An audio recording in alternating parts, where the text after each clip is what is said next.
সাধকদের শক্তি চুরির কারবার বাংলাদেশে প্রায়ই দেখা যেত। শুধু বাংলাদেশে না, এ দেশে যে ছিল না তাও বলা যাবে না। যখন মহারাষ্ট্রে ঠাকুর শ্রীনীলকান্ত নাম প্রচারে গেলেন, তখন যাওয়ার আগে ঠাকুর সত্যানন্দ পরমহংসদেব তার প্রিয় পুত্রকে অর্থাৎ শ্রীমৎ নীলকান্ত গোস্বামীকে তিনি চারিদিক থেকে পাকা করে দিয়েছিলেন, যে ছোটোখাটো ঝড়ে যেন ভেঙে পড়তে না হয়, ছোটোখাটো মহামানব ছোটোখাটো মানুষের কাছে যেন পরাজিত না হতে হয়। এই সব গুণগুলো তিনি তার মধ্যে প্রবেশ করিয়ে দিয়েছিলেন। তাই যখন মহারাষ্ট্র আশ্রমে আলোচনা করছেন এক বাড়িতে, তখন একজন গোসাইয়ের নামটা পরে বলছি, একজন গোসাই তিনি শুনলেন দণ্ডকারণে তো মহাপুরুষ আসে না, যারা ছোটোখাটো আসে তারা তার কাছে পরাজিত হয়ে যায়। তাই তিনি সেই পরাজিত করবার উদ্দেশ্যে এসে আলোচনার আসরে একদম শেষের লাইনে বসেছেন। বসে তিনি কারবার শুরু করে দিলেন। কারবার শুরু করে দিয়েছেন ঠাকুর শ্রী নীলকান্ত গোস্বামী প্রভুপাদ। তিনি তো জানতে পেরেছেন যে শক্তি চুরি করতে এসেছে, পাল্লা দিচ্ছে। অনেক সময় ধরে চেষ্টা করে কার্যকারী হলো না। কার্যকারী না হয়ে এইবার বেশ কিছুক্ষণ বসে থাকলেন।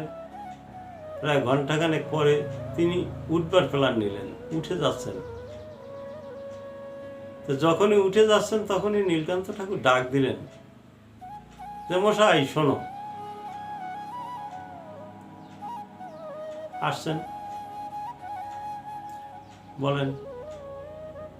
কয় ব্যবসায় উন্নতি হলো না বোধহয় নাকি? যে ব্যবসা করছো তুমি সে ব্যবসায় উন্নতি হলো না বোধহয়, এখানে কার্যকারী হয়নি না?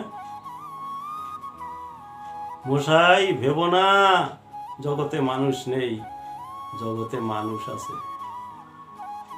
মানুষ চিনতে শেখো, শুধু গোসাই হলে হবে না, মানুষকে চিনতে শেখো। রাধেশ্যাম গোসাই। তাহলে মানুষকে চেনো। তুমি তো শক্তি চুরি করতে এসেছিলে, শক্তি লাগবে বলো, আমি দিচ্ছি। চুরি করে নিতে পারবা না, এ তো সত্যানন্দের ধন, আমার কিছু না, এ চুরি করতে পারবা না মশাই।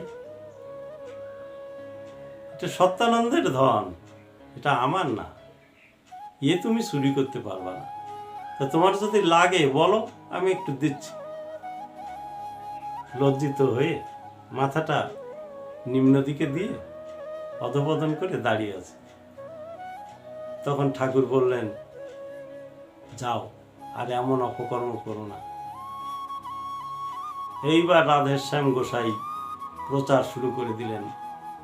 দণ্ডকের বুকে আমার নজরে একজনই গোসাই এসেছে, নীলকান্ত গোসাই। এরকম গোসাই আমার জীবনে আমি কখনো দেখি নাই। এত শক্তিধর, এত সুন্দর আলোচনা, এত মধুর তার ভাষণ, সব কিছু ঠিক আছে, কিন্তু এত শক্তিধর মহামানব আমার জীবনে আমি দুটো দেখিনি।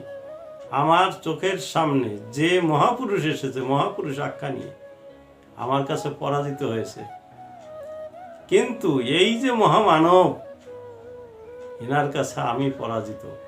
তিনি উল্টো প্রচার করা শুরু করলেন মহারাষ্ট্রের বুকে। বহু জায়গায় তিনি এই কথা বলেছেন। তাই গুরু যারে কৃপা করেন,